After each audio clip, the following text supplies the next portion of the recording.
This patient is 6 years old, and I've been working with him since he was 3. He has a diagnosis of spastic cerebral palsy.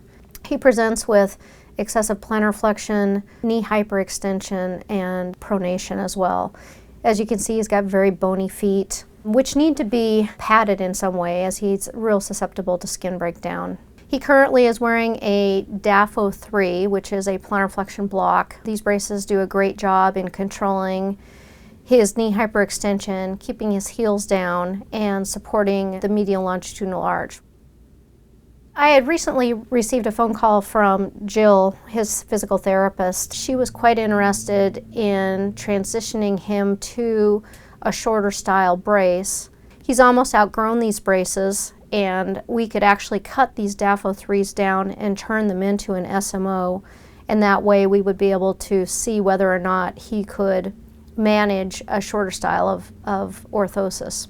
I thought he could try it because he wasn't raising to toes quite so much, because overall his postural stability was working a little bit better, and the 3s block plantar flexion. Okay, so he's not able to use that torque at all for that kind of stability. We've blocked that, and he's got to use everything else.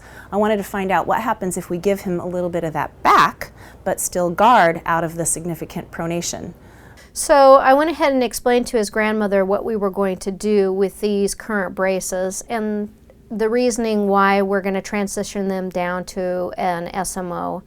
We went ahead and put new trim lines on the orthoses, and then I go ahead and cut that to match our typical DAFO for SMO.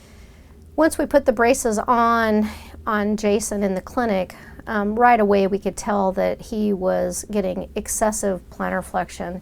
He was hyperextending at the knees, so it was very apparent that these braces probably were not going to control the position of his ankle like we wanted.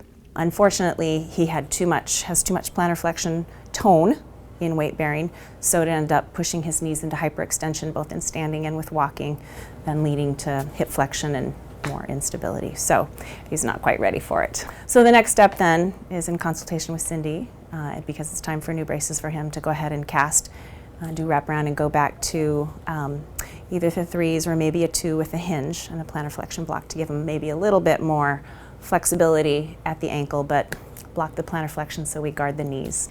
Jason came back about a month later. Based on Jason's size, he's 6 years old, we decided to go with an articulated DAFO number 2 softy. This was fitting day of the orthoses. He began ambulating with the support of his grandmother. You can see that his foot is being well supported. It's controlling the excessive plantar flexion and knee hyperextension, and he's able to progress his tibia forward.